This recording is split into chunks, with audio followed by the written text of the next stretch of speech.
Media बंधुओं, जैसा कि ये सर्वविदित है कि व्यापक देश व जनहित की कड़वी हकीकत के बारे में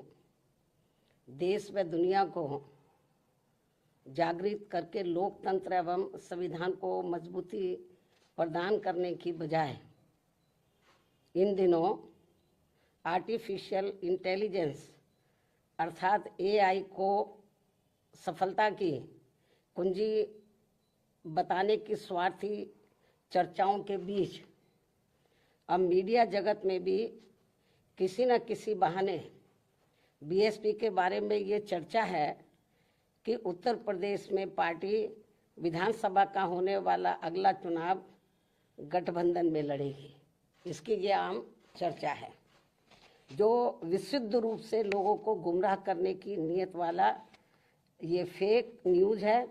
अर्थात ये बिल्कुल गलत, झूठ, हवाई व मनगढ़ंत खबर है।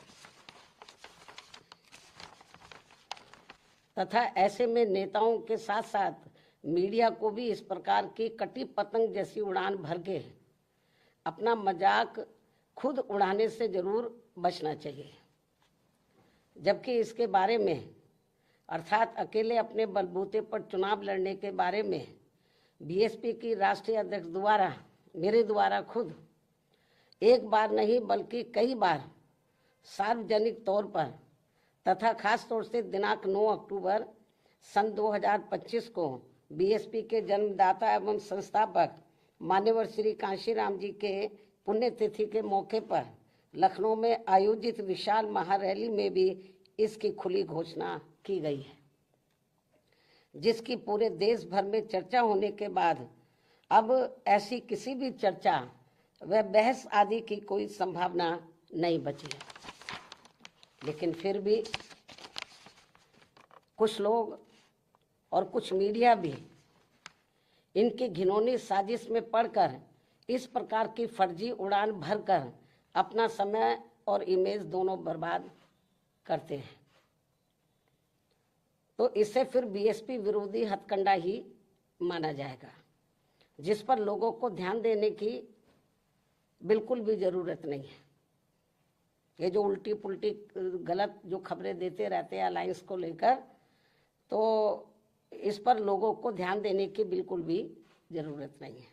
वैसे भी बीएसपी के लोगों को ये अच्छी तरह से मालूम है कि कांग्रेस, सपा व भाजपा आदि इन पार्टियों की सोच संकीर्ण व परम पूज्य बाबा साहब डॉक्टर भीमराव अम्बेडकर विरोधी होने के कारण इनका अम्बेडकरवादी बीएसपी से गठबंधन करने की नीति केवल इनके वोटों का राजनीतिक व चुनावी स्वार्थ है तथा इनसे गठबंधन करने से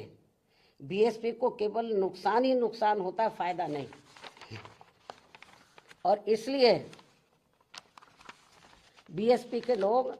अपने 2027 के मिशन में अकेले ही पूरे जी जान से लगे हुए हैं, जिस पर से उन लोगों का ध्यान भटकाने के लिए ही इस प्रकार की घिनौनी साजिश से ये लोग करते रहते हैं। ऐसे में पार्टी के सभी लोगों से यही अनुरोध है कि वे ऐसी अनर्गल व मनगढ़ंत बातों पर कतई भी ध्यान ना दें और वे हाथी की मस्त चाल चलते रहें तथा सन 2007 की तरह अकेले ही ये चुनाव लड़कर फिर से बीएसपी की पूर्ण बहुमत की अपनी सरकार जरूर बनाए। इसी प्रकार बीएसपी की राष्ट्रीय अध्यक्ष होने के साथ साथ विशेषकर सुरक्षा खतरों के मद्देनजर दिल्ली में पहले की तरह का टाइप 8 का नया बंगला काफी लंबे समय के बाद अभी हाल ही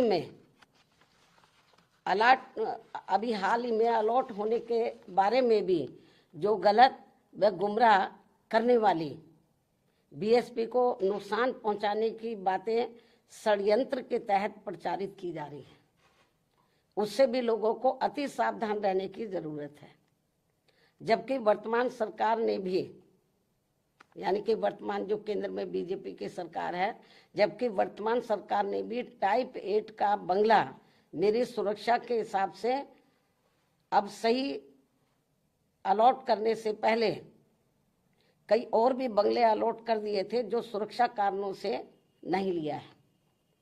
और यदि लिया भी था तो उसे कुछ ही समय के बाद ही छोड़ भी दिया था। तब फिर अंत में अब मुझे टाइप 8 का सही बंगला अलॉट किया गया है, जिसे मैंने स्वीकार भी कर लिया है, जिसको लेकर भी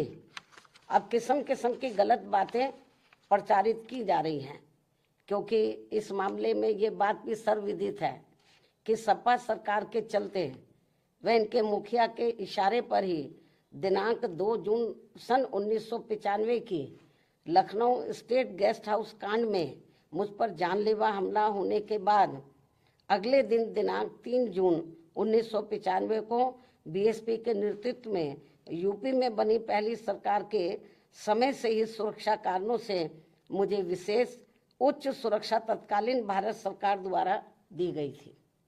तथा वह सुरक्षा खतरा कम होने की बजाय अब और भी बढ़ जाने के साथ साथ बीएसपी की राष्ट्रीय अध्यक्ष व पूर्व मुख्यमंत्री होने के नाते फिर दिल्ली में टाइप 8 का बंगला पूर्व में दिए गए 3 त्यागराज मार्ग के टाइप 8 के बदले में मिला है जी। पहले भी मुझे टाइप 8 मिला हुआ था जो तत्कालीन भारत सरकार द्वारा दिया गया था। इस प्रकार पार्टी की राष्ट्रीय अध्यक्ष एवं पूर्व मुख्यमंत्री होने के नाते व खासकर सुरक्षा आदि कारणों से केंद्र में रही कांग्रेसी सरकार के समय से ही मुझे टाइप 8 का बंगला मिलता रहा है, तथा अब इसको लेकर किसी भी प्रकार से संकीर्ण व अति घिनौनी राजनीति करना उचित नहीं है। इतना ही नहीं बल्कि जैसे जैसे चुनाव नजदीक आएगा तो विरोधियों के साम दाम दंड भेद आदि के हथकंडे तथा बीएसपी को सत्ता से दूर रखने के षड्यंत्र और भी बढ़ते जाएंगे, जैसा कि हमेशा से होता रहा है।